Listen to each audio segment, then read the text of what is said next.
In 1958, at the height of his fame, Elvis Presley stepped away from the spotlight and into a uniform. His 2 years in the Army marked a turning point, closing the door on his early rock and roll fire and starting the polished Hollywood-era image the world soon came to know.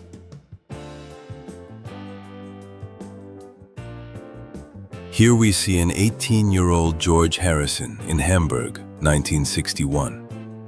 Those long, late-night club sets were the band's real training ground. He was still very young, yet this stretch of steady work helped shape him into one of the most distinctive guitar voices of his time.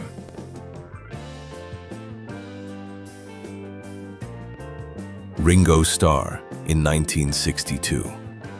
He had just joined the Beatles, stepping into the role previously held by Pete Best. This quiet portrait shows him only weeks before Love Me Do arrived, and the direction of his life shifted for good.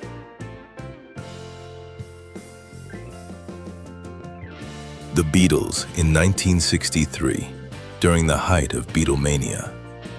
Their days were filled with movement, and sometimes that meant waiting in service elevators just to step around the overwhelming crowds. The biggest band in the world, catching a moment of calm between shows.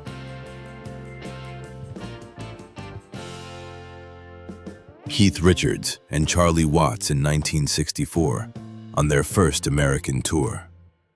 More than a style moment, this is a look at the steady musical link between the two. The rhythm that kept everything moving smoothly in an active era.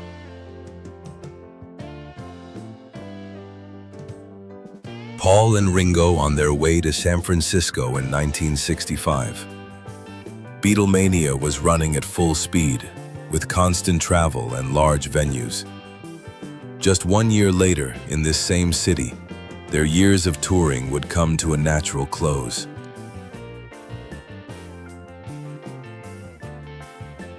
The Mamas and the Papas in 1966, reflecting the warm, sunlit harmonies of the California sound.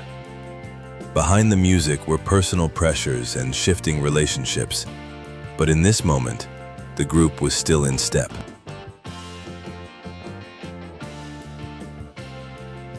Pink Floyd in 1967. At the center stands Syd Barrett, the imaginative mind who shaped their early identity. This was a creative beginning, before the fast pace of the era eventually led him to step back from the spotlight.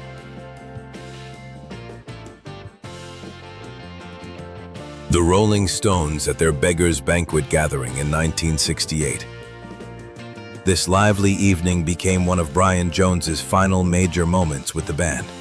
A last shared celebration before his time with the group drew to a close.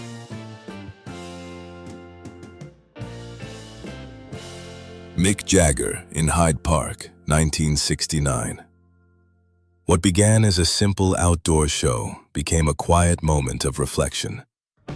The group had recently received difficult news about Brian Jones, and they were still taking it in. Jagger read Shelley to the crowd and released White Butterflies in Brian's honor. It marked a gentle farewell to one chapter and the start of the Mick Taylor years.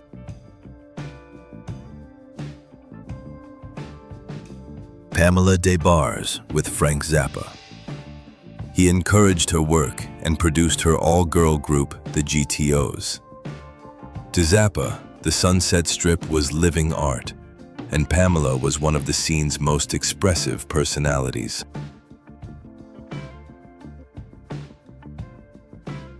Led Zeppelin in Milan, 1971. The atmosphere around the show became complicated, and the band stepped off stage earlier than expected. Even so, this image reflects Zeppelin in full force, a group whose presence often felt larger than any venue they played.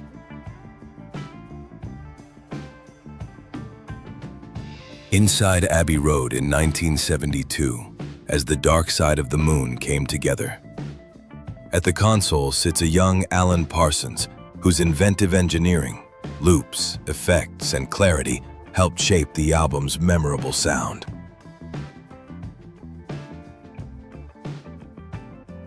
Iggy Pop in 1973, during the Raw Power chapter. His live shows were known for their high energy and unpredictability.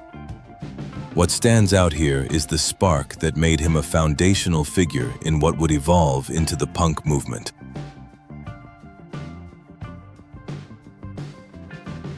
Alice Cooper with Pamela Des Barres in 1974. She wasn't just part of the audience. She was a muse and a recognizable figure within the Sunset Strip circle. This moment reflects the time when her presence became as familiar as the artists she supported.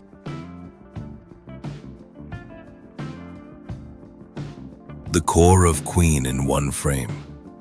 Freddie Mercury's larger-than-life stage presence paired with Brian May's unmistakable guitar tone. Together, they carried the band from clubs to international stages throughout the mid-70s.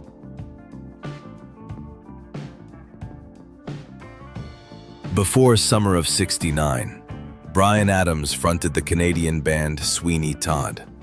Here in the late '70s, he was putting in the work on the club circuit long before refining his image and becoming a global rock presence.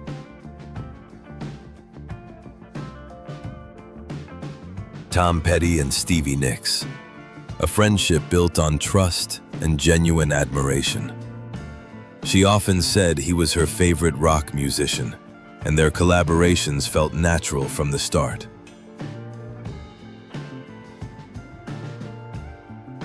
Pat Benatar in 1982, one of the defining voices of '80s rock.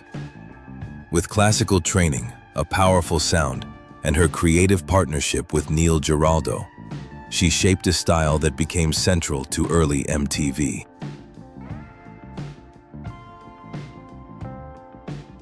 The Smiths in 1983, at the quiet beginning of their rise. The partnership between Morrissey and Johnny Marr stood apart from the polished pop of the time, signaling the start of a new musical direction.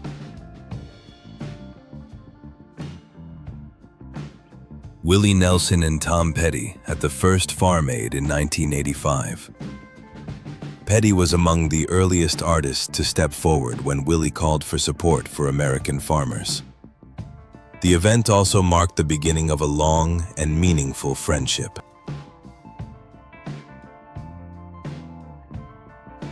Freddie Mercury celebrating his 40th birthday in 1986. Just a year earlier, Queen had lifted an entire audience at Live Aid.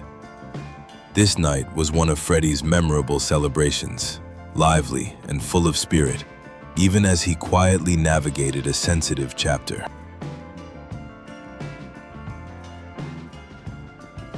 Red Hot Chili Peppers in 1987, young and full of creative energy. This was the original four-member lineup, blending punk and funk into their own distinct style. Not long after, the group would enter a period of major change, but here they stand on the edge of possibility.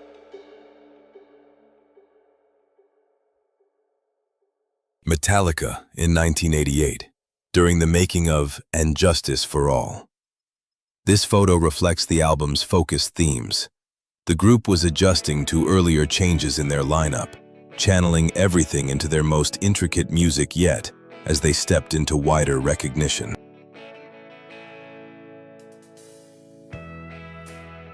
David Bowie in 1989, during his Tin Machine period. Wanting a break from his solo spotlight, he formed a straightforward rock band.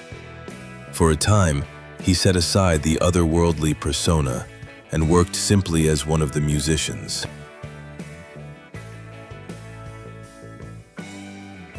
Roger Waters in Berlin, 1990, performing The Wall. The recent fall of the Berlin Wall gave new context to his long-running concept. The event turned a personal creative vision into something shared by a vast audience. This moment captures Waters at a meeting point of music and history.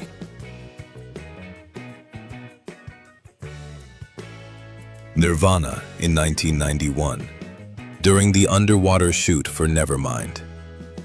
The image echoed their sound, melodic on the surface with a deeper pull beneath. It remains one of the most recognizable visuals of its time.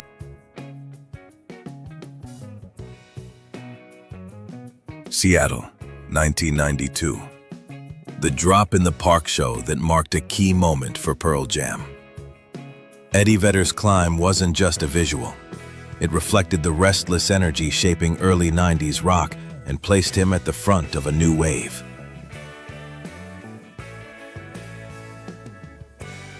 Pearl Jam in 1993. They were among the biggest bands in the world, yet often uneasy with the attention around them. Their powerful live shows became their clearest way of expressing how they felt about the industry.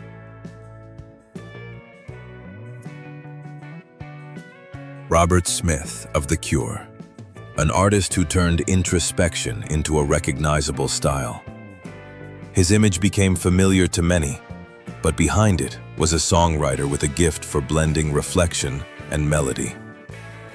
This photo shows him as many remember, expressive, distinct, and quietly sharp in his craft.